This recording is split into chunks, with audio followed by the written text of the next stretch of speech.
Hello everybody and welcome to another Encounter Roleplay stream here on the Dungeons and Dragons channel. We're back with our second episode of Learn by Play, our series which helps, or at least hopes to help, educate and inspire Dungeon Masters to take on the Tomb of Annihilation. We're back again with the same cast and crew. I myself am Will, and I'm a D&D sex icon.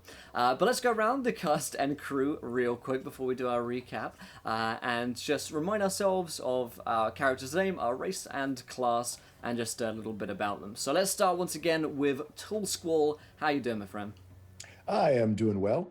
I am playing Fulton Stump, who is a grave domain cleric. He's a Furbolg, and he is interested in how this Chultan events are affecting the balance of nature and life and death around Faerun. Absolutely. We also have Sydney Ack with us tonight. How you doing, Sydney? I'm doing super good. I'm really excited to get back into this.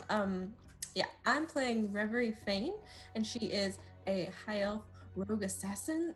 She's a part of an assassin's guild, and part of her training is she's been sent here to bodyguard a little short man. A little short man. Speaking of which, we have Mr. Encounter Josh back with us today. How you doing, my friend? I feel like that was a compliment, surely. I'm back. I'm looking forward to probably dying immediately, for I am Bert Bartleby Baxter. He's a gnome wizard, and he's not built for combat. I built the worst combat player character ever, and I'm going to die, and I'm loving it, and I'm looking forward to it. Amazing. And last but not least, we have no more, no less back with us today. How you doing, Louise? I'm doing fantastic. I'm excited to survive yet another day, hopefully. That's the idea. I'm playing Desira Elsina, who is a high elf Eldritch Knight fighter who was actually born and raised in Chult for most of her life, but due to circumstances was exiled and has not returned home until she was asked to do so by a certain small man. And she's now there and is happy to be alive. Yes. Happy to be alive is a good way to be.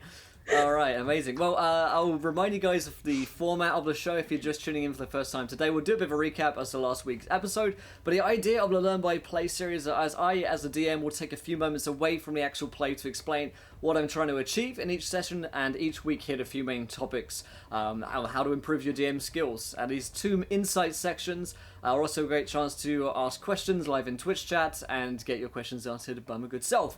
We'll also take some one-on-one time with players to talk about their own character development and try to show you the level of communication that we think is best for a great Tomb of Annihilation game.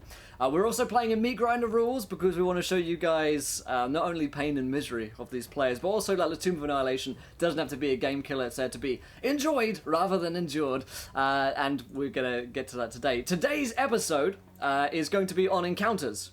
I tweeted out what is some of your main difficulties in D&D of the Tomb of Annihilation, and balancing the encounters in Tomb of Annihilation was one of the ones that came up incredibly frequently. So we're going to be talking about how to balance encounters, how to make them interesting and fun, and also rewarding loot and XP throughout. So let's do a brief recap as to what happened last time in the show before we get into our very first Tomb Insight of the day. So the party were gathered together by one Bert Bartleby Baxter, the gnome wizard from Neverwinter, who essentially had started to get some very strange visions over the past 20 days or so. He'd been filled with this horrible vision of this strange man with craggy grey face and green eyes and a bone dagger on one hip, who was reciting some kind of poem to him about journeying to Chult. Bartleby got together this crew of adventurers to go on an expedition and met with his old friend Sindra Sylvain, who is an expert in teleportation magic. Sindra Sylvain was affected by the Death Curse, which seems to be originating from Cult, from some kind of gigantic necromantic artifact of great power. And this Death Curse essentially means that anyone that's resurrected is starting to look undead and is dying away slowly each day, which is a big problem because in a world which a lot of people die and just get resurrected, if they start dying again, well, that's a good deal of the population. Also, for adventurers who often may find themselves in need of a resurrection, this is particularly worrisome. So Syndra explained with the aid of her compatriot, who was a bit of a sly individual that the party did not really enjoy speaking to, because he seemed to know a little bit more about Zera's background than anyone was really comfortable with. They set off through a portal to Cholt. Landing in Cholt, they got up to all sorts of shenanigans. There was dinosaur racing being signed up for. There was a marketplace of all sorts of dinosaur troubles that Bartleby in particular ran into, and Reverie was almost arrested.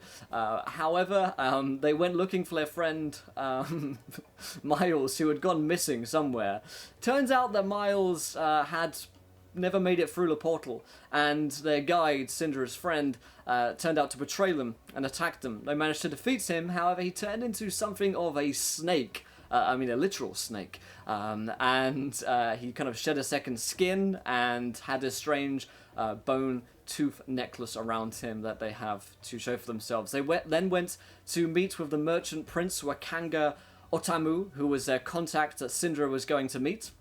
As they arrived, they saw that this man, Wakanga Otamu, was the same man that Bartleby has seen in the vision, the same one with that craggy face, green eyes, and bone dagger on one hip, and he was going to slit Syndra Sylvain's throat. And that's exactly where we left off, as this man is about to attempt to kill their good friend, Syndra Sylvain, right in front of their very eyes, up the steps to his lavish mansion. So, that is where we're going to begin the story in just a few moments' time. But before we do that, I'll remind you guys of our very first Tomb Insight of the day, which is going to be on creating a balanced encounter. So, let's go and do that. We'll see our players in a few moments' time, and we're going to our super secret DM cave. Alright, so let's meet these players. You guys, there we go. Alright then, so, our very first Tomb Insight of the day is going to be on creating balanced encounters. Is there any such thing as a perfect encounter? Well, let's talk about it a little bit, because we've learned a bit about our characters. We've dived into a little bit of combat last session, but I want to explain a little bit more about it. So we're about to enter into a combat with a set of villains who we introduced last week, who are the Yuan-Ti.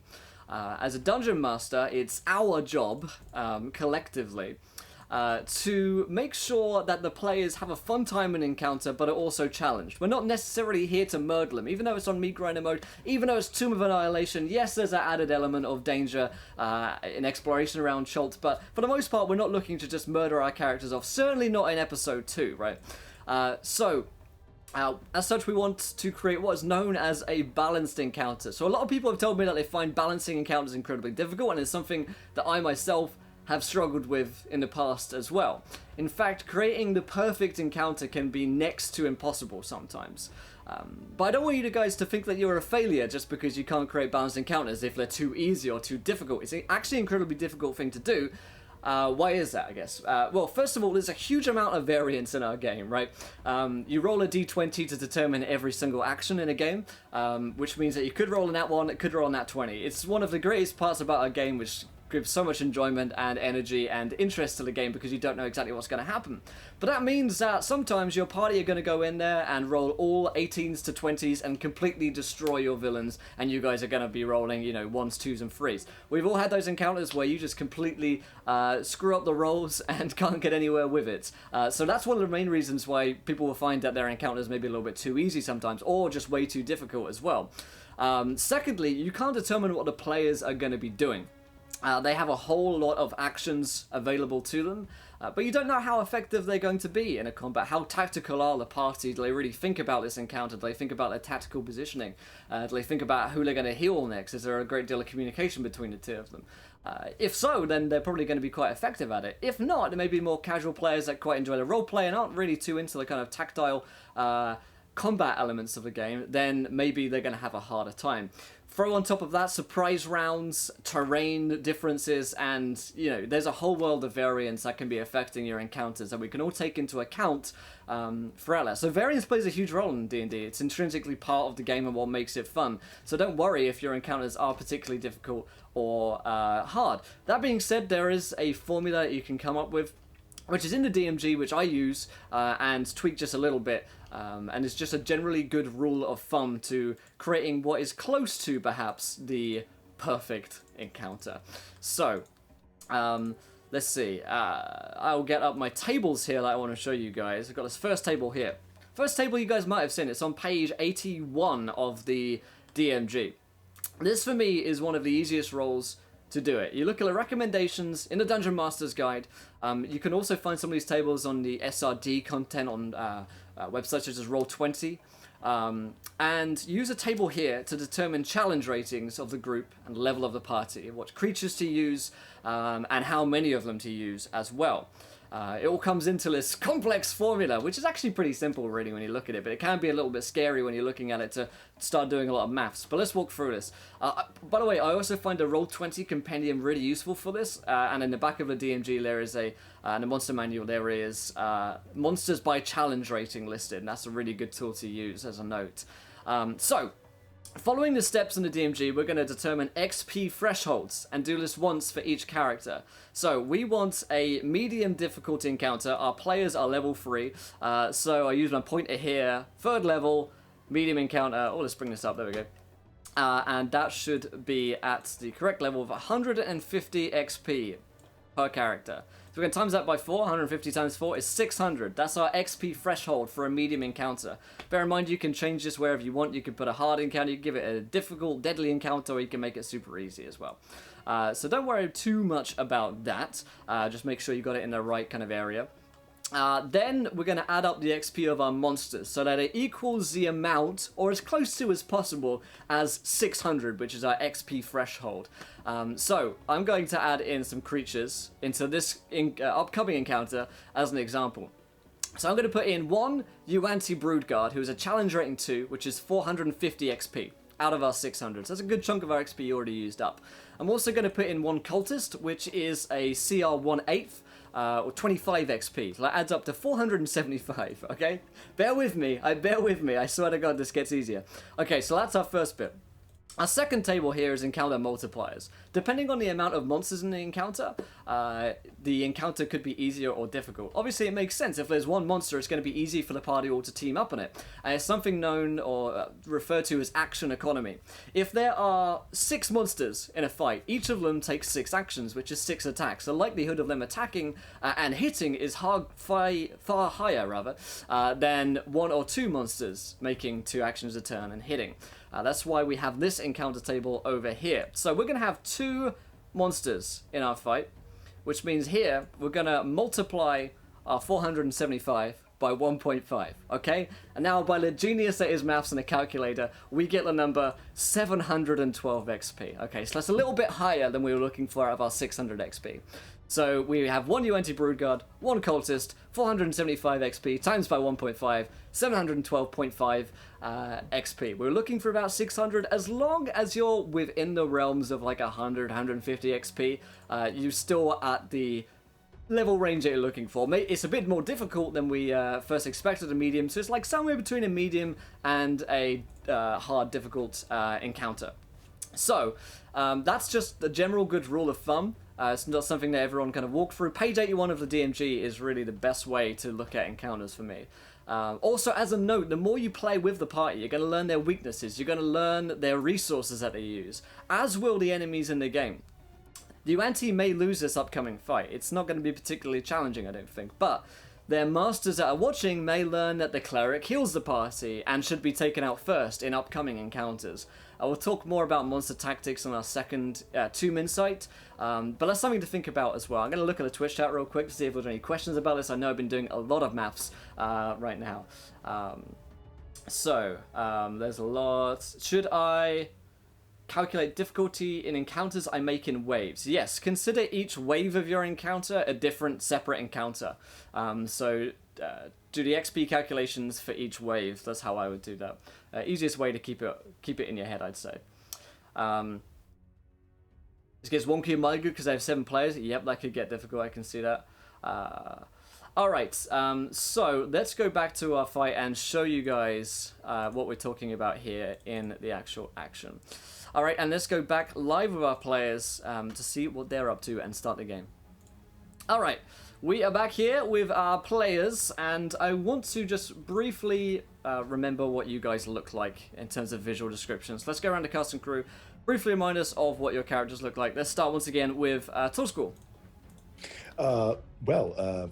Fulton Stump is about 8 feet tall. He is a Furlbog. He has elven features, but they're sort of broader and not quite as refined as a true elf is. He has small, short antlers that sort of come out of his bright green hair from right above his temples, and his skin is sort of mottled in coloration. In the sunlight, it is a light, almost translucent green, and in shadow, it's almost a deep coffee brown. And he is wearing a wooden fire-hardened breastplate, has a couple of spears, and a shield made of the same sort of fire-hardened material that his breastplate is, and a kilt and boots. Amazing. Sydney, what does Reverie look like? Reverie is pretty short high elf gal, good for like creeping and crawling as the rogues do. Mm-hmm. She's pretty pale, and she's got kind of gray eyes and long black hair. Is wearing like fancy leather armor that she got when she joined her guild, so she looks all fly. She's got like a short bow and a sword and all of those things. She looks like she's got it together. All right. Bartleby. Yeah, Bartleby absolutely looks like he's got it together. He is a 2 foot tall gnome. He's tiny even by gnome standards. He wears blue robes that just dwarf, like absolutely swamp him, that he sort of like pull around his legs. He has a wizard's hat that only fits. It's a blue pointed wizard's hat in classic sort of traffic cone style. The only reason it stays on his head and doesn't fall onto his face is because he's got ginormous bushy white eyebrows that cover most of the top half of his face, and a huge beard and mustache that cover the lower part of his face. It's just really a nose, like a big round red nose sticking out of the mess, and that's about it really. Very nice, very nice. And Desira. Desira she's relatively tall and she's quite tan. She's got really, really long, almost white hair that kind of reaches down to about her waist, and she looks like someone that doesn't want anyone to look at her. She wears like masks over her face so that people can't tell who she is. The one that her favorite one is the shape of a bird beak, and she wears that pretty much everywhere currently, being back in Chult, not wanting anyone to know that she's back in Chult. But other than that, she kind of just wears standard chainmail armor to protect herself. Ready to go. Amazing. So, you guys are in Port Nyanzaru. In front of you stands Wakanga Otamu, the merchant prince, who seems to have betrayed Sindra Sylvain. He is lunging towards her with a bone dagger. And as he does this, he spends his action, just as you guys arrive, to polymorph.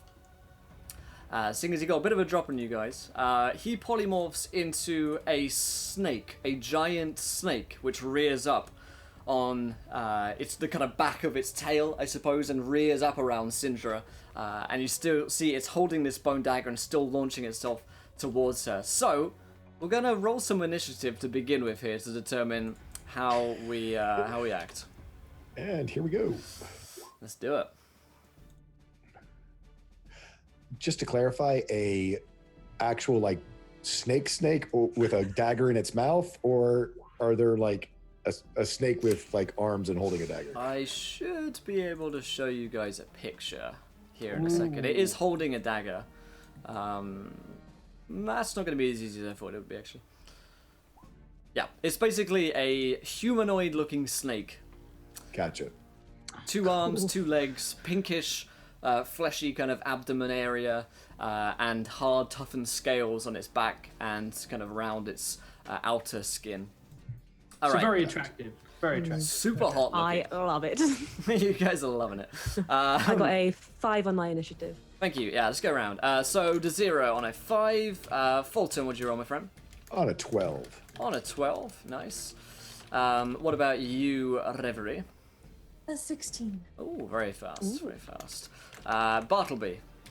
12. And who has a higher dex between you and Fulton? Oh, Fulton. Fulton. Yeah. Not by much. I but- figured. All right, I'm going to roll quickly for the initiative of our good friend, Mr. Wakanga Atomu, who has a dex of +1.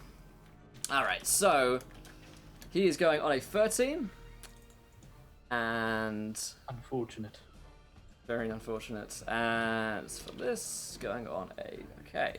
So we have Reverie on a 16, Wakanga the Snake Man on a 13, Fulton on a 12, Bert Bartleby Baxter on a 12 minus, Desira on a 5.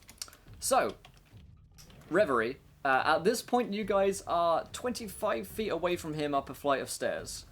He's above you guys with Syndra, and he has taken his action to polymorph, and it looks like when he gets his turn, he's going to have a stab at her. She does not look prepared. Okay. So I'm gonna use my short bow to fire up at him. Okay, And because he hasn't taken a turn in combat yet, and I'm an assassin, I'm gonna get advantage on that. very nice. Is And it a for solid 22 snake? God damn it. 22 is a hit. Yay! And because I got advantage, I get that sneak attack. We're in a crazy world. Oh my lord. And then there's 8 plus, wait for it, 8 again, 16. Nice, 16 damage on this guy. Let me do some math right here. He does not like that. Okay. Some serious math is occurring. Very nice. Okay, so describe to me, if you'd be so kind, Reverie, as to what a pretty wounding, striking blow looks like from your short bow. Wow. Okay. I'll aim probably aiming for the eye, but I probably didn't get the eye. Maybe for right in the shoulder. I like the idea that maybe you would have hit his eye, but he polymorphs and gets a bit taller, and you end up, the arrow just kind of embeds itself into his shoulder, and you hear a come out from the creature as that happens. Pretty sure he's speaking parcel tongue. So that is your turn, Reverie. Would you like to move? Or are you happy where you are? We're still 25 feet away. You I mean, are I guess I 25 could feet. use my. No, I'll stay. All right then. So that takes it to his turn. He's gonna do a couple of little things on his turn. So it is going to attack Syndra of Sylvain, looking to murder her. Can you blame a guy? Let's see if you can beat her AC. On a 6 is not going to be a hit. It goes in with a bite, and then its two kind of claw-like hands of the bone dagger also go in to take on a natural 1 and a 14. A 14 is just going to be Syndra's AC. Yeah, go ahead. I'm going to be that guy. You do it. No, because Say no. I am one of those wizards who can do those things. Mm-hmm. So this is a cool little thing. It's called let me find it. It's portent, and basically it means that as a divination divination wizard, Yes. I can change two people's rolls twice a day. And at the beginning of the day, I rolled I've got a 6 and a 16, so I'm going to change that 14 into a 6. Nice. And That's make him miss. Yep. What does your portent look like? How do you affect the creature's blow? He just as this creature comes in for like a vicious. Is it a bite attack?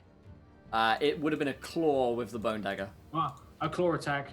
As he sort of comes in, I just say, "Look, a convenient distraction." Totally falls through it. The snake goes and looks over his shoulder for a second at the convenient distraction. Probably can't speak common, so the random noise that you make probably just distracts it just enough. Blah. Yeah. I like it. All right, that is his turn. Fulton, it is your turn, my friend. We are, you say 30 feet away? You are 25 feet away. 25 feet away. So, well, first he is going to throw a spear at this newly arrived snake on the scene. I like it. Ooh, for a nat 20! Oh, wow. Remember I was talking about variance in this game where I rolled a 2, a nat 1, and then a 14, and then these guys roll nat 20s? That's what I'm talking about. All right, give me that damage. It would be on the throw, it will be 6 piercing damage. Nice. Not bad at all. Okay, this thing is starting to look pretty wounded. There's blood pouring from him.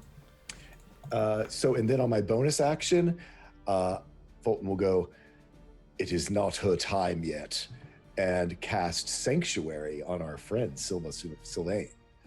Nice. What does that look like? So you see, basically, her skin becomes him with his sort of nature magic, even though he's a cleric.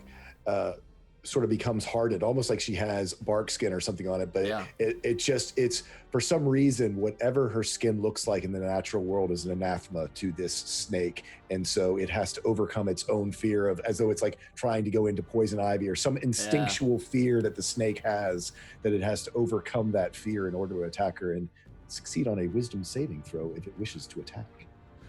I love it. The snake gets this weird look over its face as it looks confused by the strange magic happening before it.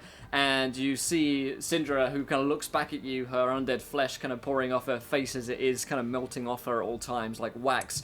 She says, "Thank you, cleric." All right, that is your turn. Unless you'd like to move at all, Fulton. Yeah, he's gonna advance on this snake-like being, mainly to make sure that it can't get towards our more vulnerable party members. No offense, party. All right. So yeah, he'll advance all the way up. Speaking of our fleshy sacks of meat that will be grinded, Bartleby, it is your turn. Okay, so Bartleby, like, he goes to shoot at this snake creature, and Fulton steps in the way, and he just fires straight at Fulton, like, oh no, oh dear. Luckily, magic missile, and magic missiles notoriously never miss. So that'll be a first level all at the snake for a... Magic missile, one size hits all. Indeed. So 1, Nice. 2, and a 3. With a total of 9, it looks like. No, 10. 10. Oh yeah, you're right. I didn't see the. Trying to shortchange me my 1. Right, yeah. Makes all the difference. 1 hit point matters. Okay, that will be 10 damage. Okay, he is looking pretty pained. What do your magic missiles look like? Describe to me that awesome blast of power. My magic missiles, they look like your atypical magic missiles, except they don't go straight to the target. Almost as if they're confused and not quite sure where they're going. So they're like these glistening little bolts of blue energy that sort of like fire off and then sort of zip around and then pause and seem to almost have like a conversation and then shoot off and finally find their target. Generally hitting in sort of erratic places like the knees and up the nostril and just all manner of... It's not controlled chaos. It's just chaos. It's Nice. just absolute chaos. Nice. All right, what is your passive perception, Bartleby?